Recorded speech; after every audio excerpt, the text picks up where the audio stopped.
High court Telangana రాష్ట్ర ప్రభుత్వానికి ముఖ్యంగా రేవంత్ రెడ్డి ప్రభుత్వానికి ఒక చెంపపెట్టు లాంటి ఈరోజు ఆర్డర్ ఇవ్వడం జరిగింది. ఎందుకంటే అమలుకు సాధ్యం కానటువంటి హామీలను తీసుకొచ్చిన రేవంత్ రెడ్డి. ఇప్పటి వరకు మనము విహెచ్ మాట్లాడినటువంటి మాటలు విన్నాము. సో ఏం చేయబోతున్నారు అనేటువంటి దానిపైన వారు ఒక ప్రకటన అయితే చేశారు. ఇక మొత్తానికి స్థానిక సంస్థల ఎన్నికలు జరుగుతాయా లేదా అని చెప్పి గత కొద్ది రోజులుగా ఉన్నటువంటి సస్పెన్షన్ అయితే వీడింది. ఈరోజు అత్యున్నత న్యాయస్థానము అందరి వాదనలు విన్న తర్వాత స్టేను విధించింది. దీంతో ఇక స్థానిక సంస్థల ఎన్నికల ప్రక్రియకైతే బ్రేకులు పడ్డట్టే. 4 వారాల పాటు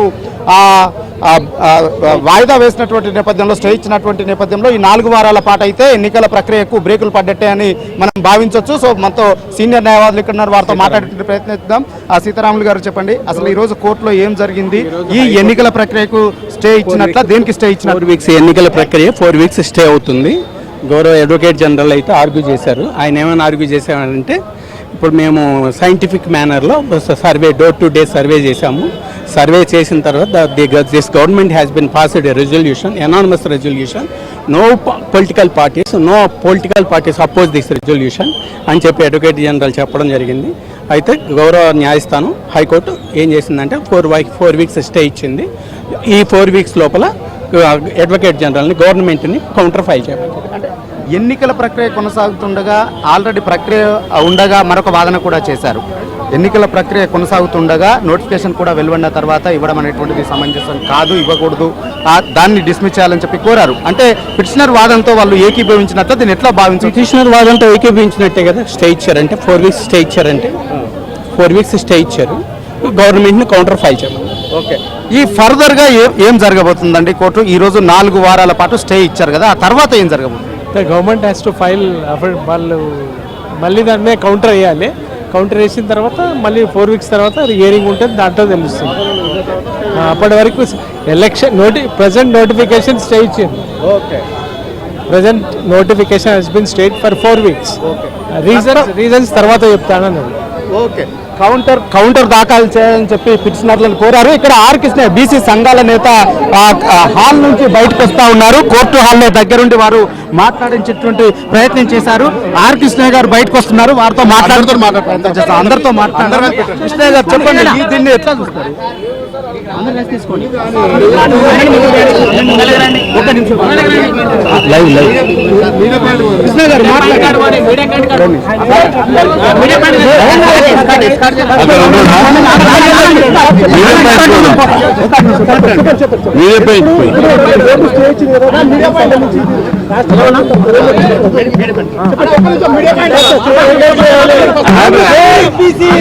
కృష్ణ గారు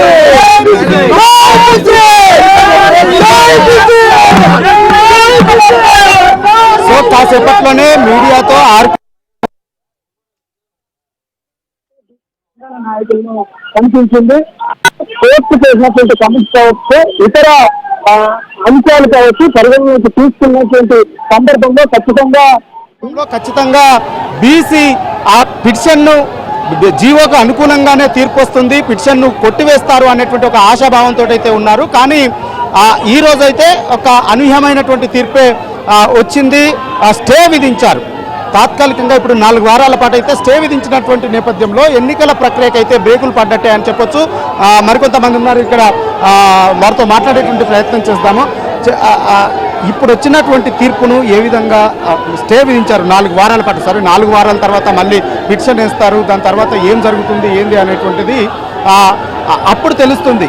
కానీ ఇప్పుడు పిటిషనర్ వాదంతో ఏకీభవించినట్ల దీన్ని ఎట్లా భావించవచ్చు? ఇది బీసీలకు లాభం జరుగుతుందా, నష్టం జరుగుతుందా, ఎట్లా విశ్లేషిస్తారు మీరు? దయచేసి దీన్ని స్టేగా మాత్రమే చూడాలి. ఎక్కడ కూడా ప్రభుత్వ నిర్ణయాన్ని సస్పెండ్ చేయలేదు, ప్రభుత్వ నిర్ణయం తప్పట్లేదు. అట్లాగే చట్టంపై గౌరవ హైకోర్టు ఎక్కడ వ్యాఖ్యానం చేయలేదు. జీవో నెంబర్ 9 ఇంప్లిమెంటేషన్ మీద 4 వారాలు స్టే మాత్రం విధించింది. బట్ దాంట్లో ఇంకేముందంటే ప్రభుత్వం యొక్క వాదనలు వినిపించమని ఒక అవకాశం ఇచ్చింది. అట్లాగే రాజకీయ పార్టీలు కూడా జీవో నెంబర్ 9 మీద రిప్లై అని చెప్పింది. కాబట్టి ఇది ప్రభుత్వం బేసికల్గా నైతిక విజయంగానే మేము చూస్తూ ఉన్నాం. నిజంగా పిటిషన్లకు అనుకూలంగా తీర్పిచ్చి జీవో నెంబర్ 9 సస్పెండ్ చేస్తే విషయం ఇంకో రకంగా ఉండేది. మరి దయచేసి మేము ఏమంటుంటే ప్రభుత్వం బీసీ రిజర్వేషన్ కట్టుబడి ఉంది. కాంగ్రెస్ పార్టీగా మేము జస్టిస్ ఇవ్వాలనుకుంటున్నాం, బీసీలకు న్యాయం చేసే ప్రయత్నం ఉన్నాం. కాబట్టి ఇది స్టే మాత్రమే తప్ప సస్పెండ్ చేయడమో డిస్మిస్ చేయడం జరగలేదు. మరి ప్రభుత్వం డెఫినెట్గా న్యాయ తీర్పును గౌరవిస్తుంది. అదే రకంగా ప్రభుత్వం వైపు నుంచి మేము బేసికల్గా మేము ఆర్గ్యుమెంట్ వినిపిస్తున్నాం. రాజకీయ పార్టీల రిప్లై అప్పుడు ఒక్కొక్క రాజకీయ పార్టీ ఒక నగర స్వరూపాలు బయటకు వస్తాయి. బీఆర్ఎస్ కానీ బీజేపీ కానీ ఎక్కడ ఇంప్లిమెంట్ కాదన్న విషయాన్ని కూడా మనం గుర్తుపెట్టుకోవాలి. మరి రేవంత్ రెడ్డి గారి నాయకత్వంలో సర్కార్ బీసీ రిజర్వేషన్ కట్టుబడి ఉంది. ఆ రిజర్వేషన్ మేము భవిష్యత్తులో కంటిన్యూ చేస్తాం. ప్రభుత్వం వైపు నుంచి సమాధానం ఇస్తాం. స్టే చేయడం అనేది 1 month పోస్ట్పోన్ చేయడం నిజంగా ప్రిపేర్ అయ్యి ఎన్నికల్లో పోదాం అభ్యర్థులకు మాత్రం కొంత ఇబ్బంది కలుగుతూ ఉంటుంది. ఏదైనా రేవంత్ రెడ్డి గారి సర్కార్ ప్రజాప్రభుత్వం మా ప్రభుత్వం డెఫినెట్గా మేము న్యాయ వ్యవస్థ పట్ల నమ్మకంతో ఉన్నాం. మేము మా వాదాలు వినిపిస్తాం. ఖచ్చితంగా ఈరోజు బీసీ రిజర్వేషన్ అనుగుణంగానే భవిష్యత్తులో మా కార్యాచరణ ఉంటుందన్న విషయాన్ని మీ ద్వారా ప్రయాణికం తెలియజేసే ప్రయత్నం. ఓకే మొత్తానికి ఒకసారి హైకోర్టు వద్ద పరిస్థితి అయితే ఒక గంభీరంగా ఒక ఉద్రిక్తంగానైతే మారుతుంది. బీసీ సంఘాలకు సంబంధించినటువంటి నాయకులు కార్యకర్తలు వీ వాంట్ జస్టిస్ అంటూ ఈ ప్రధాన గేట్ వద్ద పెద్ద పెట్టున నినాదాలు చేస్తా ఉన్నారు. వీ వాంట్ జస్టిస్ అని చెప్పి నినాదాలు చేస్తూ ఉన్నారు. ప్రధాన ద్వారానికి అడ్డుగా నిలబడి నినాదాలు చేస్తున్నటువంటి క్రమంలో పోలీసులు అయితే ఈ బీసీ సంఘాల నాయకులు కార్యకర్తల్ని ప్రధాన ద్వారం నుంచి దూరంగా జరిపేటువంటి ప్రయత్నాన్ని చేస్తూ ఉన్నారు. ఇక్కడ నుంచి తరలించేటువంటి ప్రయత్నం చేస్తూ ఉన్నారు. దూరంగా జరిపేటువంటి ప్రయత్నం చేస్తూ ఉన్నారు వాళ్ళందరినీ కూడా. సో మొత్తానికి హైకోర్టు వద్ద ఒక ఉద్రిక్తమైనటువంటి పరిస్థితి, ఒక గంభీరమైనటువంటి పరిస్థితి క్రమక్రమంగా పెరుగుతూ ఉంది. ఒక టెన్షన్ ఆ పరిస్థితి అయితే ఇక్కడ పెరుగుతూ ఉంది. పెద్ద పెట్టున నినాదాలు చేస్తూ ఉన్నారు వీ వాంట్ జస్టిస్ అని చెప్పి. సో మొత్తానికి ఒక అనూహ్యమైనటువంటి, అంటే వాస్తవానికి ఇంకా ఇది ఫైనల్ జడ్జిమెంట్ కాదు. ఇటు ప్రభుత్వం వైపు నుంచి వాదనలు వినిపించారు, అటు పిటిషనర్ల తరపు నుంచి వాదనలను విన్నారు, పిటిషనర్ల తరపు వాదనలు వినిపించారు. సో పిటిషనర్లు ఈ జీవోను కొట్టివేయాలని చెప్పి సుదీర్ఘంగా నిన్న సాయంత్రం 4 గంటల నుంచి కోర్టు సమయం ముగిసేంత వరకు కూడా వినిపించారు. ఆ తర్వాత ప్రభుత్వం వైపున నిన్న అభిషేక్ మను సింఘ్వి సుప్రీంకోర్టు సీనియర్ న్యాయవాది వాదనలు వినిపించారు. అదేవిధంగా ఈరోజు ప్రభుత్వం పక్షాన అడ్వకేట్ జనరల్ సుదర్శన్ రెడ్డి వాదనలు వినిపించారు. అంతేకాకుండా కర్ణాటకకు చెందిన సీనియర్ న్యాయవాది రవివర్మ వాదనలు వినిపించారు. పిటిషనర్ల తరపునేమో 50% రిజర్వేషన్లు దాటడానికి చట్టంలో లేదు, దాటడానికి వీల్లేదు, సుప్రీంకోర్టు తీర్పు ఉండింది. ఇందిరా సహాని కేసులో 50% దాటకూడదు అనేటువంటి తీర్పులు ఉన్నాయి. అంతేకాకుండా ఎంపిరికల్ డాటా అనేటువంటిది సమంజసంగా లేదు, శాస్త్రీయంగా లేదు. ఆ డెడికేషన్ కమిషన్ నివేదికను కూడా వాళ్ళు పబ్లిష్ చేయలేదు ఎక్కడా కూడా.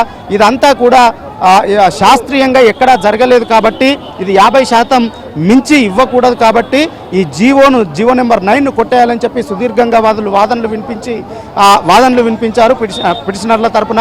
అయితే దానికి కౌంటర్గా వారు వేసినటువంటి సంధించినటువంటి ప్రశ్నలన్నింటికీ కూడా సమాధానం చెప్పేటువంటి ప్రయత్నాన్ని నిన్న ఈరోజు ప్రభుత్వం తరపున వాదనలు వినిపించినటువంటి అభిషేక్ మను సింఘ్వి కావచ్చు, అదేవిధంగా ఈరోజు వాదనలు వినిపించినటువంటి రవివర్మే కావచ్చు, సుదర్శన్ రెడ్డి అడ్వకేట్ జనరల్ సుదర్శన్ రెడ్డి కావచ్చు వినిపించేటువంటి వాదనలు చేశారు. 50% రిజర్వేషన్లు దాటకూడదు అనేటువంటి నిబంధన ఎక్కడా కూడా రాజ్యాంగంలో లేదు. కేవలం సుప్రీంకోర్టు పెట్టినటువంటి నిబంధనే తప్ప ఎక్కడా కూడా రాజ్యాంగంలో లేదు అనేటువంటి వాదన అయితే వారు వినిపించారు. సో రాజ్యాంగంలో లేనటువంటి నేపథ్యంలో, రాజ్యాంగాన్నే మార్చుకుంటున్నటువంటి సందర్భంలో రాజ్యాంగంలోని ఈ నిబంధనని, కోర్టు పెట్టినటువంటి ఈ నిబంధనని మార్చుకోవడానికైతే